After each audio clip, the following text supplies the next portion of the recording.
ಶಿವರಾತ್ರಿಯ ದಿನ ಶಿವನು ಭಕ್ತರ ಭಕ್ತಿಗೆ ಮೆಚ್ಚಿ ಅವರಿಗೆ ಬೇಕಾದ ವರವನ್ನು ನೀಡುತ್ತಾನೆ.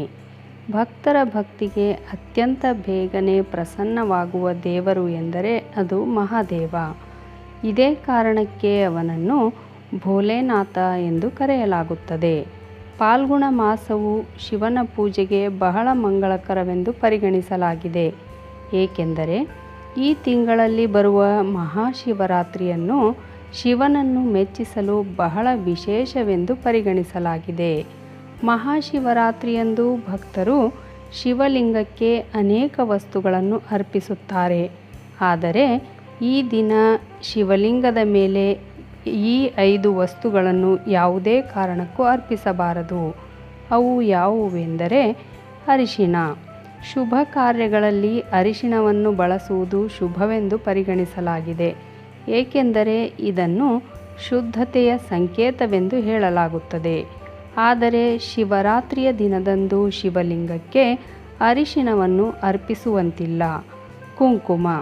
ಪ್ರಾಚೀನ ನಂಬಿಕೆಗಳ ಪ್ರಕಾರ ಶಿವನಿಗೆ ಕುಂಕುಮವನ್ನು ಅರ್ಪಿಸಬಾರದು.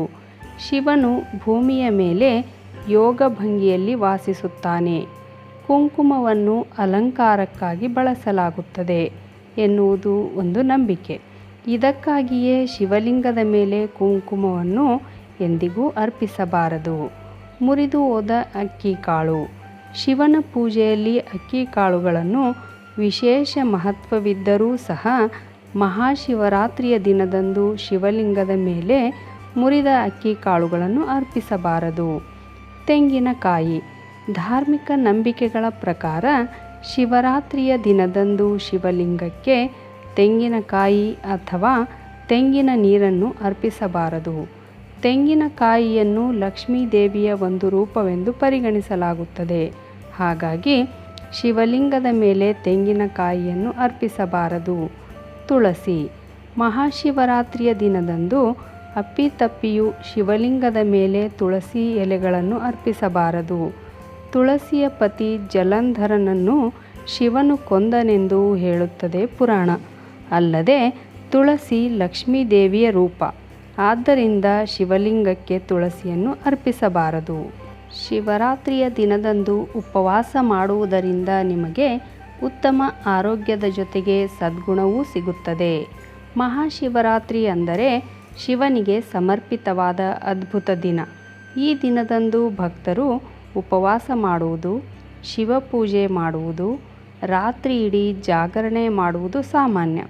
ಶಿವನ ಆಶೀರ್ವಾದ ಪಡೆಯಲು ಪವಿತ್ರ ಸ್ತೋತ್ರಗಳನ್ನು ಪಠಿಸುವ ಮುಖಾಂತರ ಮಂಗಳಕರ ದಿನ ಕೂಡ ಹೌದು ಇದು. ಶಿವಸ್ತುತಿಯ ಜೊತೆಗೆ ಉಪವಾಸವು ಶಿವರಾತ್ರಿಯ ಪ್ರಮುಖ ಆಚರಣೆಗಳಲ್ಲಿ ಒಂದಾಗಿದ್ದು, ಈ ದಿನದಂದು ಉಪವಾಸ ಮಾಡಿದರೆ ನಮ್ಮ ಆಧ್ಯಾತ್ಮಿಕತೆಯ ಬೆಳವಣಿಗೆ ಆಗುವುದಲ್ಲದೆ ಆರೋಗ್ಯವೂ ಸಹ ಸುಧಾರಿಸುತ್ತದೆ. ಜೊತೆಗೆ ನಮ್ಮ ಜೀರ್ಣಕ್ರಿಯೆ ಕೂಡ ಉತ್ತಮವಾಗಿರುತ್ತದೆ ಎನ್ನುತ್ತಾರೆ ವಿದ್ವಾಂಸರು. ಉಪವಾಸ ಮಾನವನ ನಿಶ್ಚಲತೆ ಮತ್ತು ಮನಸ್ಸಿನ ಶಾಂತಿಗೆ ಉತ್ತಮ ಪರಿಹಾರ ಕೂಡ ಹೌದು.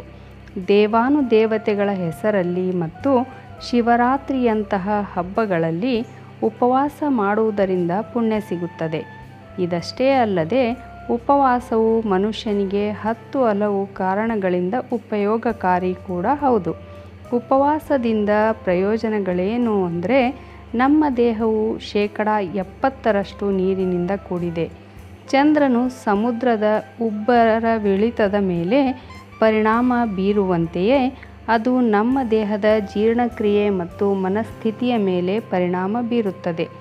ಈ ಸಮಯದಲ್ಲಿ ಉಪವಾಸ ಮಾಡುವುದರಿಂದ ನಮ್ಮ ಜೀರ್ಣಾಂಗ ವ್ಯವಸ್ಥೆ ಸುಧಾರಿಸುತ್ತದೆ.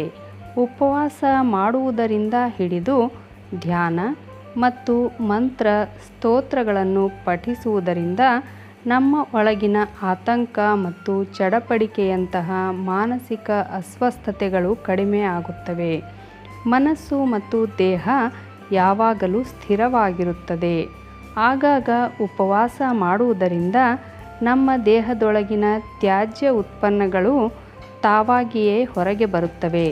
ಜೀರ್ಣವಾಗದ ಆಹಾರವನ್ನು ಕೂಡ ಹೊರಹಾಕಲು ಉಪವಾಸ ಸಹಾಯ ಮಾಡುತ್ತದೆ ಅನ್ನೋದನ್ನು ವೈಜ್ಞಾನಿಕ ತತ್ವದಲ್ಲಿ ವಿವರಿಸಲಾಗಿದೆ. ಕೆಲವು ಗಂಟೆಗಳ ಕಾಲ ಊಟ ತ್ಯಜಿಸುವುದರಿಂದ ಜೀರ್ಣಾಂಗಗಳಿಗೆ ವಿಶ್ರಾಂತಿ ನೀಡಿದಂತಾಗುತ್ತದೆ. ಇದರಿಂದ ಜೀರ್ಣಾಂಗ ವ್ಯವಸ್ಥೆಯು ಉತ್ತೇಜಿಸಲ್ಪಡುತ್ತದೆ. ಉಪವಾಸದಿಂದ ನಮ್ಮ ಜೀರ್ಣಕ್ರಿಯೆ, ಮೆದುಳಿನ ಕಾರ್ಯ, ಏಕಾಗ್ರತೆ ಮತ್ತು ಇಚ್ಛಾಶಕ್ತಿ ಕೂಡ ಹೆಚ್ಚಾಗುತ್ತದೆ. ಉಪವಾಸವು ನಮ್ಮ ಇನ್ಸುಲಿನ್ ಮಟ್ಟವನ್ನು ನಿಯಂತ್ರಿಸುತ್ತದೆ.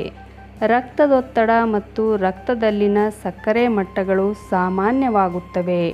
ಅಧಿಕ ರಕ್ತದೊತ್ತಡದಿಂದ ಬಳಲುತ್ತಿರುವವರಿಗೆ ಉಪವಾಸವು ಹೆಚ್ಚು ಪ್ರಯೋಜನಕಾರಿ.